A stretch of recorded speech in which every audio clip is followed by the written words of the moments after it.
Hello guys, welcome back Rawat study tutorial में। और जैसे कि आपको पता है, मैं क्लास 11th की पॉलिटिकल साइंस फर्स्ट चैप्टर पढ़ा रही हूँ, संविधान क्यों और कैसे। इसका मैंने पार्ट 1 अपलोड कर दिया है और ये पार्ट 2 है। फटाफट से आगे बढ़ते हैं। तो मैंने आपको बताया था कि हमारे संविधान में नेहरू जी ने उद्देश्य प्रस्ताव पेश किया था, ठीक है। तो 13 दिसंबर, डेट याद रखना गाइस, 13 दिसंबर 1946 को जवाहरलाल नेहरू द्वारा हमारे संविधान में उद्देश्य प्रस्ताव को पेश किया गया था। और 22 जनवरी, नोट कर लेना गाइस डेट, 22 जनवरी 1947 को इस उद्देश्य प्रस्ताव को पारित कर दिया था, ठीक है। तो किसने पेश किया था उद्देश्य प्रस्ताव? पंडित जवाहरलाल नेहरू जी ने। कब पेश किया था? 13 दिसंबर 1946 को। और ये देश में पारित कब हो गया? 22 जनवरी 1947 को। तो पढ़ते इन्होंने क्या क्या इसमें बताया गया है कि हमारे प्रस्ताव में क्या क्या लिखा था। तो इन्होंने बताया था, भारत एक स्वतंत्र और संप्रभुत्व गणराज्य होगा। भारत ब्रिटेन के अधिकार में आने वाले भारतीय क्षेत्र देशी रियासतों के बाहर के ऐसे क्षेत्र जो हमारे संघ का अंग बनना चाहते हैं, वो एक ही संघ होगा। मतलब हमारा देश होगा, चाहे कितने भी राज्य बन जाए, चाहे कितने भी केंद्र शासित प्रदेश बन जाए, लेकिन सब पूरे देश में एक ही रूल चलेगा, एक ही शासन चलेगा, ठीक है। एंड नेक्स्ट है यहाँ पे, संघ की इकाइयों की स्वायत्ता होगी। जो भी संघ की इकाइयाँ होंगी, जैसे कि केंद्र शासित प्रदेश होते हैं, उनको स्वायत्ता दी जाएगी और उन सभी शक्तियों का प्रयोग और कार्य संपादन करेगी जो संघीय सरकार को नहीं दी गई है। संप्रभुत्व और स्वतंत्र भारत तथा संविधान की सभी शक्तियों को सत्ता स्रोत जाना जाता है। भारत के सभी लोगों को सामाजिक, आर्थिक, राजनीतिक न्याय, कानून के समक्ष समानता, प्रतिष्ठा। आपने देखा होगा कि हमारे देश में सभी को सामाजिक वो दी गई है, समानता दी गई है, समानता का अधिकार दिया गया है, ठीक है। अल्पसंख्यक जो है, पिछड़े जनजाति, दलित लोग, उनको भी सुरक्षा दी गई है। कैसे दी गई है? आरक्षण देकर दी गई है। भारत का जो गणराज्य, वो अखंडता, जल, थल, आकाश में पूरे क्षेत्रों में उसका एक ही कानून होगा, ठीक है। तो इस तरीके से इन्होंने ये उद्देश्य प्रस्ताव में बातें लिखी गई है। आपको मैंने समझाने के लिए दी गई थी, आप पढ़ लेना इनको।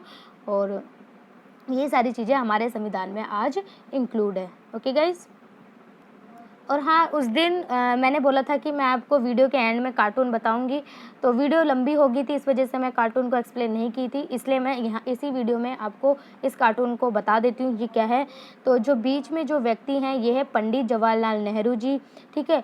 एंड इधर जो बैठे हुए हैं और इधर जो बैठे हुए हैं, ये दो अलग अलग विचारधारा के लोग हैं, ठीक है। इनका मानना ये है कि देश में कैसा शासन होना चाहिए? पूंजीवादी शासन होना चाहिए। पूंजीवादी का मतलब है कि ज़्यादातर चीज़ें निजी हाथों में होनी चाहिए, जैसे यूएसए में जैसे देखने को मिलता है आपको। आपने देखा होगा वहाँ की अर्थव्यवस्था। एंड इधर जो दिख रहा है आपको, ये है साम्यवादी शासन व्यवस्था, ठीक है। ये साम्यवादी विचारधारा का समर्थन कर रहे हैं। इनका मानना ये है कि ज़्यादातर चीज़ें गवर्नमेंट के हाथ में होनी चाहिए। तो दोनों ये अपनी अपनी विचारधाराएं बना रहे हैं। एक इधर वाला जो गुट है, वो कह रहा है कि देखो भाई, अगर पूंजीवादी अर्थव्यवस्था होगी तो देश में विकास जल्दी होगा, अच्छी तरीके से देश विकास करेगा। मतलब ज़्यादातर जो चीज़ें होंगी, कंपनी वगैरह, वो निजी लोगों के हाथों में होगी। कोई पर्सनल व्यक्ति अगर उसको चलाएगा तो अच्छे तरीके से चलाएगा, तो देश भी विकास करेगा। इधर वाले विचारधारा का मानना ये है।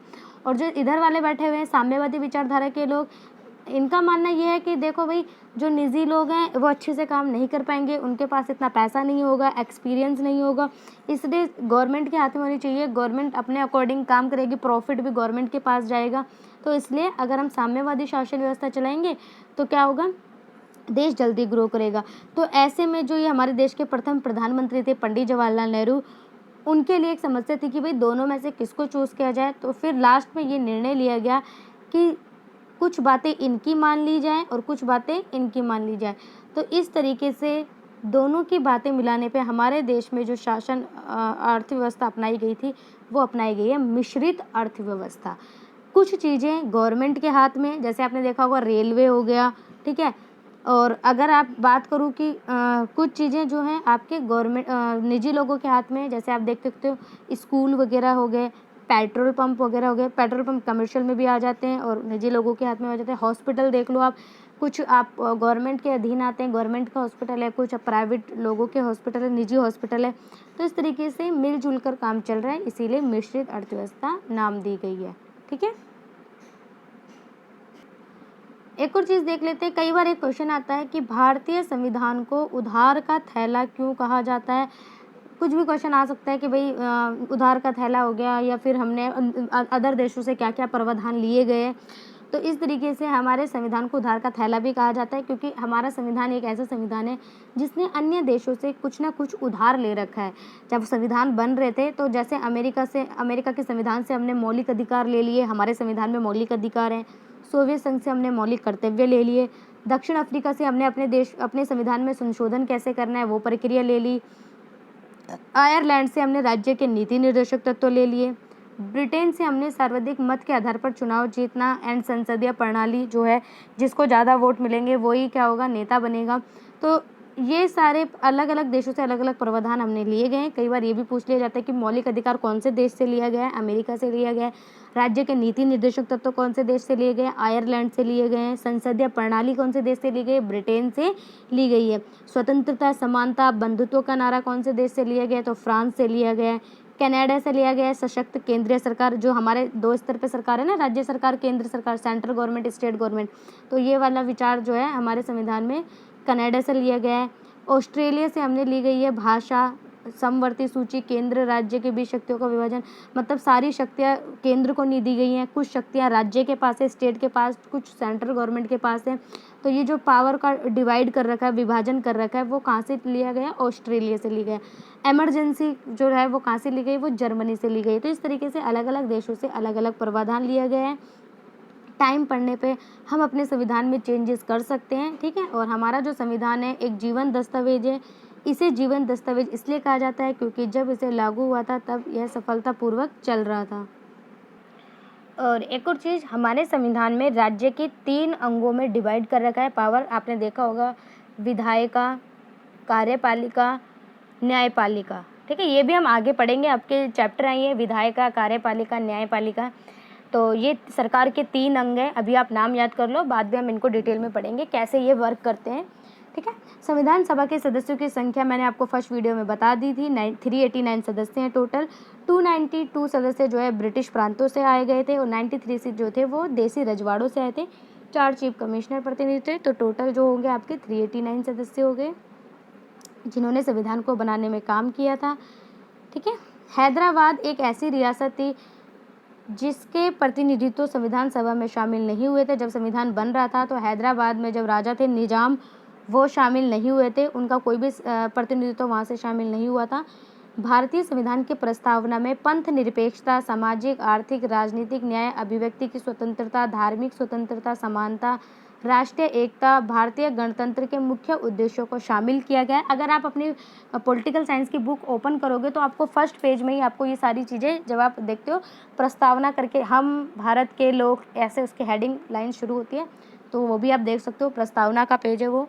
और जब हमारे संविधान में 42वां संशोधन, मतलब 42वीं बार जब संशोधन किया गया था, तो 1976 में ये क्वेश्चन भी कई बार आ जाता है कि 42वीं संविधान संशोधन में, मतलब संशोधन का मतलब है गाइस कुछ बदलाव करना, कुछ ऐड करना संविधान में, या कुछ वहाँ से निकालना। तो जब 42वीं बार संविधान संशोधन हो रहा था 1976 में, डेट याद रखना, तो प्रस्तावना में क्या क्या वर्ड ऐड किए गए थे, पंथ निरपेक्ष, समाजवाद। पंथ निरपेक्ष का मतलब होता है किसी भी धर्म को राष्ट्रीय धर्म का दर्जा ना देना, सभी धर्मों को बराबर मानना। समाजवादी, ठीक है। एंड अखंडता, पूरा देश जो होगा वो एक है, अखंड है। इन शब्दों को जोड़ा गया है। और प्रस्तावना को जो है, ये जो प्रस्तावना लिखी गई है, इसको सुप्रीम कोर्ट में जाकर भी चेंज नहीं किया जा सकता। ओके गाइज, ये देखो एक पिक्चर है, ये आप देख सकते हो, doctor Rajendra Prasad and doctor Bhimrao Ambedkar, ये दोनों ही एक दूसरे का अभिवादन कर रहे हैं। संविधान सभा के अध्यक्ष जो थे वो डॉक्टर राजेंद्र प्रसाद थे, और अगर हम बात करें प्रारूप समिति के अध्यक्ष तो वो थे doctor Bhimrao Ambedkar. Okay guys, तो ये पिक्चर है आपकी। गाइस, जो हमने अभी प्रावधान पढ़े थे, जो मैंने आपको रिटर्न में दिखाए थे, यहाँ पे भी देखो लिखे गए हैं कौन से देश से क्या क्या चीज़ें ली गई हैं। आपके बुक से ही मैंने लिया है, तो आप यहाँ पे भी देख सकते हो। ब्रिटेन से, क्या क्या चीज़ें ली गई हैं मैंने पहले भी बताया था और आप यहाँ पे भी देख सकते हो। कानून का शासन का विचार, विधायिका के अध्यक्ष के पद की भूमिका, कानून निर्माण की विधि, ये सारी चीज़ें हमने ब्रिटिश के संविधान से ली गई है। आयरलैंड के संविधान से हमने राज्य के नीति निर्देशक तत्व जो मैंने अभी बताया था आपको। फ्रांस के संविधान से हमने स्वतंत्रता, समानता, बंधुत्व का सिद्धांत लिया हुआ है। अमेरिका से ये सारी चीज़ें, कनाडा से ये सारी चीज़ें हमने ले रखी है। यहाँ पे भी आप देख सकते हो। ओके, एक मिनट। और अगर हम यहाँ ऊपर देखते हैं तो ये देखो एक पिक्चर है जिसमें कि संविधान सभा की चर्चा करते हुए सब बैठे हुए हैं लोग। इस तरीके से संविधान में चर्चा कर रहे थे भाई क्या क्या चीज़ें ऐड करनी चाहिए। तो डॉक्टर भीमराव अंबेडकर जी यहाँ पे आपको दिख रहे होंगे, ये रहे, एक मिनट, ठीक है। और ये उनके आसपास सभी विचार विमर्श करते हुए। ओके गाइस, एक और चीज़ मैं आपको दिखा देती हूँ, लास्ट थोड़ा सा रह गया, वो भी पढ़ लेते हैं। हमारे संविधान की प्रस्तावना में ये भी बताया गया है कि भारत में संविधान के प्राधिकार का स्रोत जो है खुद भारत की जनता है। अगर जनता चाहे तो कुछ भी चेंज कर सकती है, कुछ भी जो भी मतलब ज़्यादातर पावर जो है जनता के हाथ में, क्योंकि जनता ही ऐसे प्रतिनिधियों को चुन के आगे भेजती है जो हमारे बारे में अच्छा डिसीजन देश के लिए ले सके। भारत के लोगों ने एक प्रभुत्व संपन्न संविधान सभा में एकत्रित होकर अपने प्रतिनिधियों के माध्यम से संविधान की रचना की है, ठीक है। और ये मैंने आपको जस्ट शुरू में बताए थे कि भारत में संविधान में 22 भाग है। तो ये मैंने लिखे हैं, सारे तो नहीं लिखे, कुछ कुछ लिखे हैं इम्पोर्टेंट। ये भी इम्पोर्टेंट है गाइस, तो कई बार याद हो जाए तो और अच्छी बात है, नहीं होते तो समझ के लिए पढ़ लो। टोटल 22 भाग मैंने आपको बताए थे। तो पहला जो भाग है उसमें क्या चीज़ें लिखी गई हैं, 1 से 4 अनुच्छेद तक उसमें संघ, राज्य और नए राज्यों के निर्माण के बारे में बताया गया। अगर जैसे आप किसी भी राज्य का नाम रखना चाहते हो या फिर किसी नए राज्य का निर्माण कर रहे हो तो वो कौन से भाग के, कौन से अनुच्छेद के तहत होगा। भाग 1 अनुच्छेद 1 से 4 में इसके बारे में वर्णन किया गया है, बताया गया है डिटेल में, ठीक है। और इसी के अनुसार आप क्या करते हो, किसी नए राज्य का निर्माण करते हो। अगर भाग 2 की बात करें तो भाग 2 में हमारे उसमें बताया गया है नागरिकता के बारे में बताया गया है। अनुच्छेद 5 से 14 से लेके डिटेल में बताया गया है। भाग 3 की बात करें तो भाग 3 में अनुच्छेद 12 से 35 तक मौलिक अधिकारों के बारे में वर्णन किया गया है, जो कि हम सेकंड चैप्टर में पढ़ेंगे। समानता, स्वतंत्रता, धर्मनिरपेक्षता, ये सारे मौलिक अधिकार 6 के 6 डिटेल में दिए गए हैं यहाँ पे भाग 3 में। भाग 4 की बात करूँ तो भाग 4 में राज्य के नीति निर्देशक तत्वों के बारे में वर्णन किया गया है 36 से 51 के बीच में, ठीक है। और 4A में ये बाद में ऐड किया गया था मौलिक कर्तव्य, ठीक है। 51A में इसको ऐड किया गया था। और इस तरीके से आप देख सकते हो भाग 5, भाग 6, भाग 7, भाग 8, भाग 9, भाग 10, 11, 18, 20, 22 तो ये मैंने दिए हुए हैं। जैसे कि आपात संबंधित जो है 352 में आता है, मेन चीज़ें, ठीक है। कुछ संशोधन करना हो तो 368 में आता है संविधान संशोधन। तो इस तरीके से आप देख सकते हो ताकि आपकी जनरल नॉलेज थोड़ी सी इंप्रूव हो जाए, इसलिए मैंने ये चीज़ ऐड की हुई है। तो इस तरीके से ये चैप्टर फिनिश हो जाता है गाइज़। अगर आपको चैप्टर पसंद आया हो तो गाइज़ लाइक कीजिए, अपने दोस्तों के साथ शेयर कीजिए। कोई भी डाउट हो तो कमेंट में बताइए और सपोर्ट बनाए रखिए गाइज़। मिलती हूँ मैं नेक्स्ट पार्ट में, तब तक के लिए बाय बाय।